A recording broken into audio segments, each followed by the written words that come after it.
Hello, welcome to the presentation for my online portfolio creative component.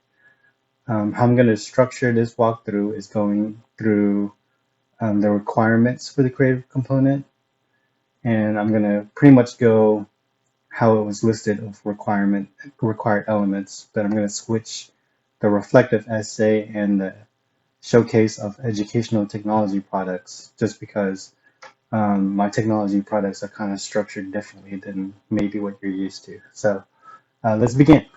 When you first log in, you'll go to cheerworks.com and this will pop up. At the top, you'll see my name, online profile, and then you'll see my work title, which is a combination of all three: e-learning developer, instructional design, and courseware development. You'll see a contact me button, which will take you to the very bottom. You click it, and if you click get in touch, you'll get a form that you can fill out your name, email, message, and then click send, and it'll send me a message directly to my personal email.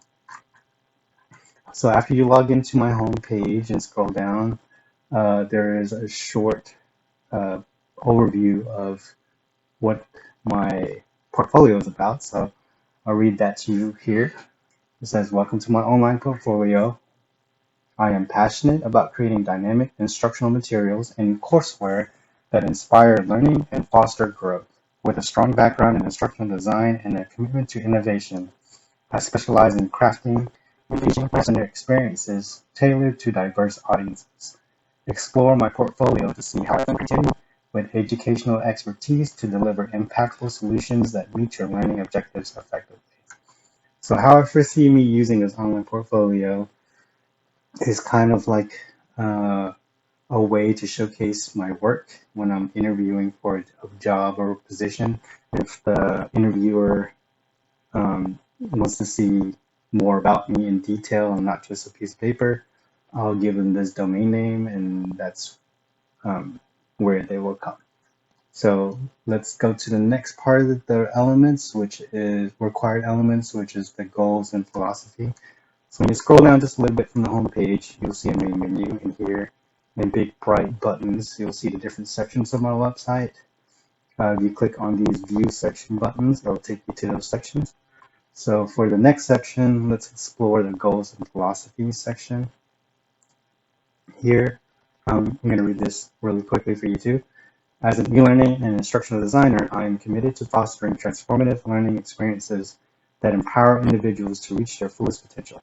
Central to my philosophy is the belief that education should be inclusive, engaging, and accessible to all learners, regardless of their background or circumstances. I view learning as a dynamic process that thrives on interaction, and meaningful engagement. My approach blends cutting-edge technology-proven instructional strategies to create environments where curiosity is sparked, knowledge is deepened, and skills are honed. I embrace the diversity of learners by designing experiences that cater to different learning styles and preferences. Through personalized and adaptive learning pathways, I aim to cultivate a sense of ownership and motivation in each learner, nurturing their intrinsic drive to explore and excel. Ethical considerations and empathy are at the core of my practice. I strive to uphold high standards of integrity and respect for diverse perspectives, ensuring the content is not only informative but also ethical and socially responsible. Continuous improvement is fundamental to my philosophy. I am dedicated to staying up to date on emerging technologies and innovative pedagogical approaches, which thoughtfully to enhance learning outcomes and user experience. Ultimately, my goal as an e-learning and instructional designer is to inspire lifelong love for learning and equip learners with the knowledge, skills, and confidence they need to thrive in a rapidly evolving world. Through thoughtful design and passion for education, I aspire to make a positive and lasting impact on the lives of learners worldwide. So at the end of every section, you'll see a main menu button. When you click that, it'll take you back to the main menu, of course. And that's just an easy way to navigate. You can do it that way, or you can just keep scrolling, which will eventually hit every single section as you scroll down, just whatever your preference is. So next, let's go to resume. So I brought the education resume section together. Let's go ahead. For my education, I gave the details of my undergraduate, which is Cameron University, I graduated with a Bachelor's of Science Multimedia Instructional Design in summer of 2009. And now I am about to graduate with my Master's in Educational Technology, summer of 2024. And when you scroll down a little bit, you'll see my resume. Here, I've uploaded my resume into the online viewing. Um, Unfortunately, there's no zooming option for this, but you can click Control plus to zoom in or Control minus to zoom out through your browser. That's one way if it's too small on your computer. I have a 30-inch monitor, so it looks pretty big on my screen. So you can read my resumes and go to consecutive pages by clicking this navigation button in the bottom. And that is my resume. So going back to the main menu, the next section I'm going to tackle is the reflective essay that links to AECT standards. So clicking the reflective essay, it's showcased similarly to my resume. You can use a bottom navigation button to go to the following pages of my essay and read it that way. The link I don't think will work through this viewing panel, so you may have to download the PDF in order for the link to actually hyperlink somewhere. But yes, so you can view it through here or download the PDF if the font's too small through this viewing panel. And lastly, I am going to showcase my educational technology projects, which how in my field in instructional design courseware development, companies are increasingly looking for people who can not only create courseware, but also are familiar with learning management systems. So what I have done is created my own personal learning management system to showcase that I understand how it functions, how it sets up, and how the analytics work, how lessons are structured. So I included all my technology projects from my course work through the master's program in a way where it simulates you going into my learning management system as a student, enrolling in each course and seeing my completed coursework as the quote-unquote assignments that you must complete, which is just view it. So when you click this section, here's just a screenshot of what the interface looks like. I have a guest login that you can use to access the learning management system. This will probably be a little different for my actual reviewers, which I assume is going to be my advisors. So I might have personalized login for my advisors, which would be Dr. Stansberry, Dr. Thompson, and I'm sorry, I forgot who my last advisor is. I'm kind of nervous right now. But once you log in, you'll use this credential to log in. So log into my LMS, which here it'll ask for the login you just saw, which is guest1. You'll type in that same password that's here.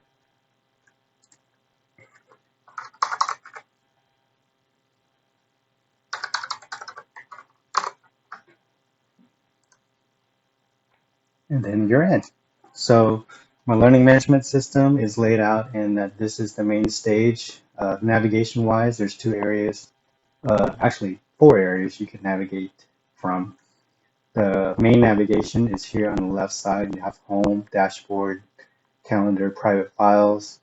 The dashboard is where you would go if you want to see stuff that's personalized to you, which could be enrolled courses, things that you've already taken, calendars, upcoming events.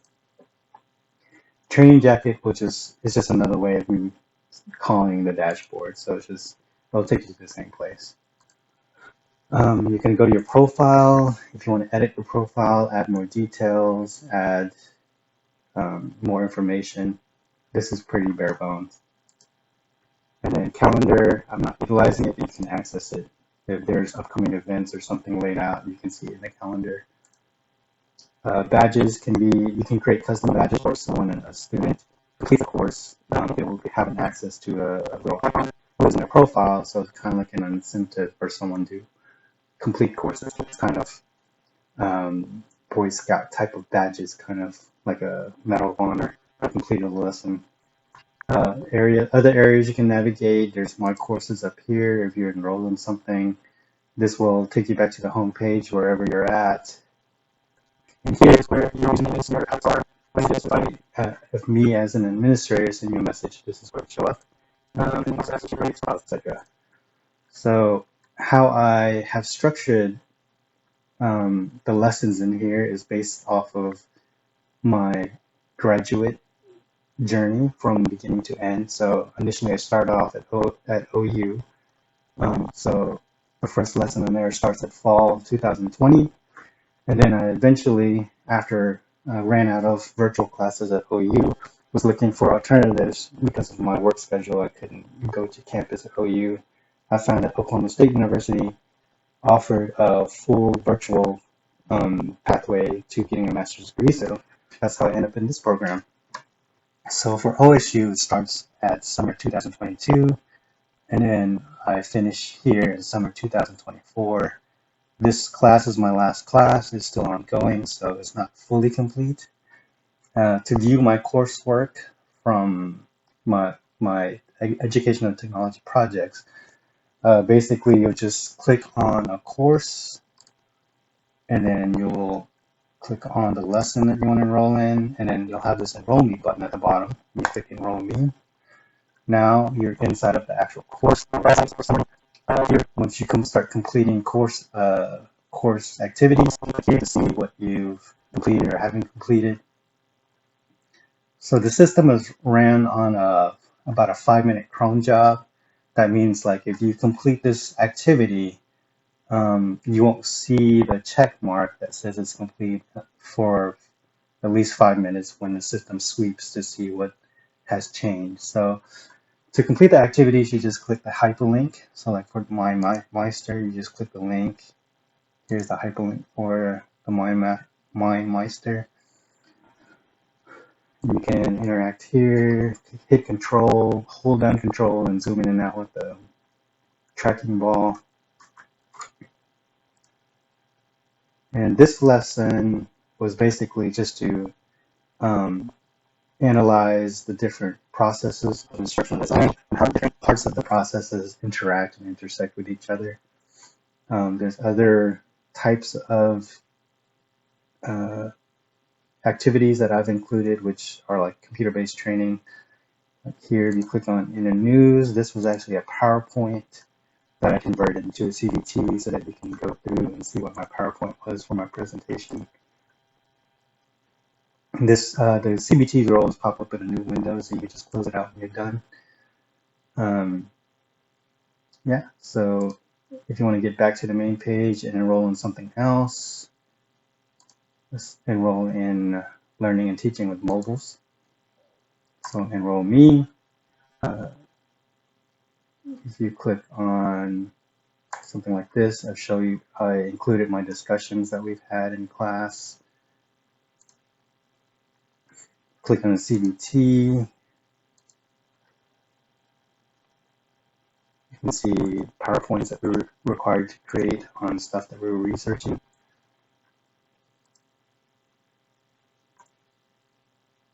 And then here is an example of a fully fleshed out CBT that I've created for the course.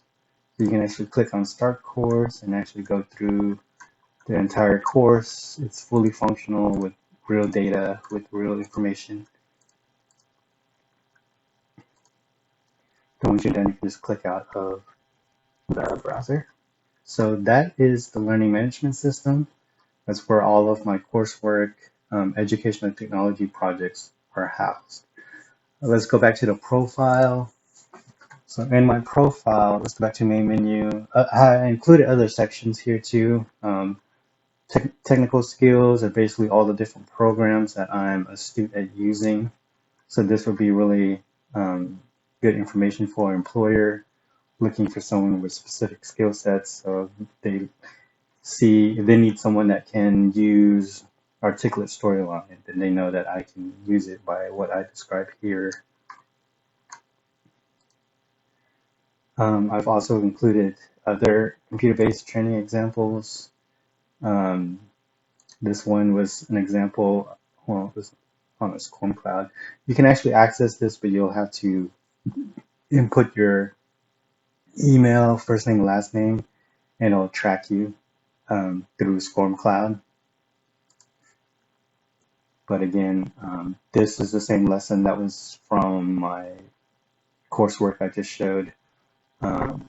Here's another one that's on Storm Cloud. You can actually view this if you fill out the information.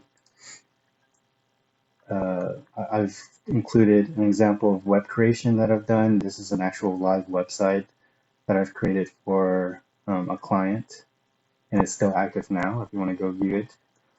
I've included examples of using Adobe After Effects.